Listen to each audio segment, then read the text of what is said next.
धर्मांतराला जिम्मेदार कोण? केरळमधील नाडर धर्मांतरांची कथा. केरळमध्ये स्त्रियांना उरोच कर द्यावा लागत असे. हा कर ठरवणारे उच्च जातीय पुरुष वेळप्रसंगी मर्यादा भंग करत असत. हे वेगळ्याने सांगण्याची गरज नसावी. पाश्चात मूल्यव्यवस्था आणि वेशभूषा राहणीमान यांच्याशी परिचय होण्यापूर्वी हे खपवून घेतले जात असे. विशेष म्हणजे इंग्रजांनी शाळा सुरू केल्यानंतर हा प्रश्न किचकट झाला. केरळमधील नाडर समाज म्हणजेच आपल्या कोकणातील भंडारी समाजासारखे ताडी-माडी दारू विकणारा. ही नाडर समाजाने बनवलेली दारू ब्रिटिशांना खूप आवडायची. तिला ते नेटिव्ह जीन म्हणत असत आणि दारूचे शौकीन सांगतात की जीन म्हणजेच कडक दारू. तर नेटिव्ह जीन विकून केरळच्या भंडाऱ्याकडे म्हणजेच नाडर समाजाकडे पैसा झाला होता. हाती पैसा आला की माणूस आपल्या मुलाबाळांना शिकवतो. नाडर समाजानेही तेच केले. मग नाडर समाजाची मुले ब्रिटिशांच्या शैक्षणिक धोरणानुसार शाळेत जाऊ लागली. मुली शाळेत जाऊ लागल्या. शाळेत जाताना अर्थातच गणवेश वा किमान अंग झाकणारे कपडे घालून जावे लागत असे. मुली आणि मुले दोघे शाळेत नाव नोंदायचे. परंतु मुलगी तरुण झाली की शाळा सोडून दे, कारण उरोज उघडे ठेवून शाळेत जाताना तिला स्त्रीसुलभ लज्जा उत्पन्न होई.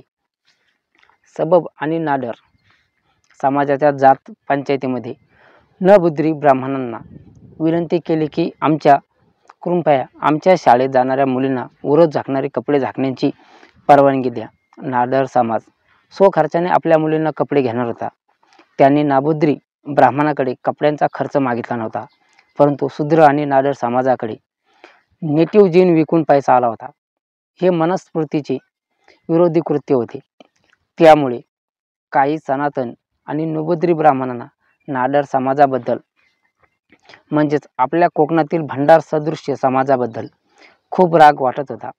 दुसरे म्हणजे शूद्र आणि नाडर समाजाची बालके आता शाळेत जात होती.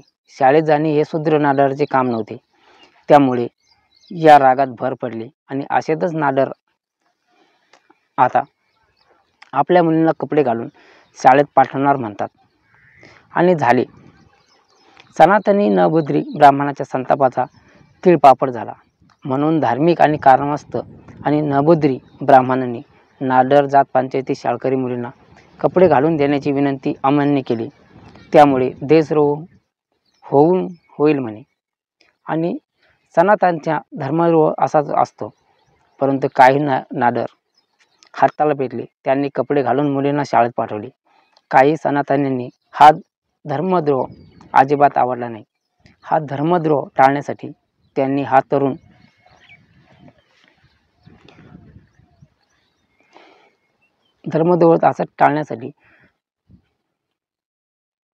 तरुण मुलीचे कपडे फाडण्याचा प्रयत्न केला आणि केरळमध्ये वातावरण तंग झाले. ख्रिश्चन मशनरी हा सर्व प्रकार बघत होते. ते म्हणाले की आमच्या धर्मात आणि आम्ही तुमच्या मुलींना कपडे घालून शाळेत जाण्याची परवानगी देतो. यावर विचार करण्यासाठी नाडर समाजाची जात पंचायत बसली. जात पंचायत केवळ पुरुषांचीच असते हे लक्षात घ्या. नाडर जात आणि पंचायतीची रात्रभर चर्चा झाली. निर्णय होईना. पहाटेची सूर्यकिरणे दिसू लागली. ती रात्रभर चालली. चर्चा आणि जख्ख वृद्ध महिला लांबून कान देऊन ऐकत होती. एक दिवस उजाडला तरी चर्चेत काही निष्पन्न होईना.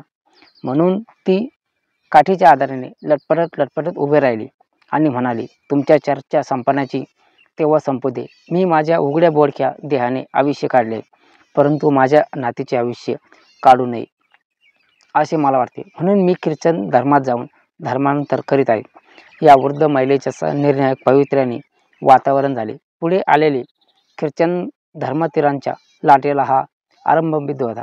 या समस्त सभ्य स्त्री पुरुष होऊन अंगात केवळ चोळी घालायला मिळायची आणि यासाठी केरळमध्ये नाडर समाजाची वृद्ध महिला पहिल्यांदा ख्रिश्चन झाली.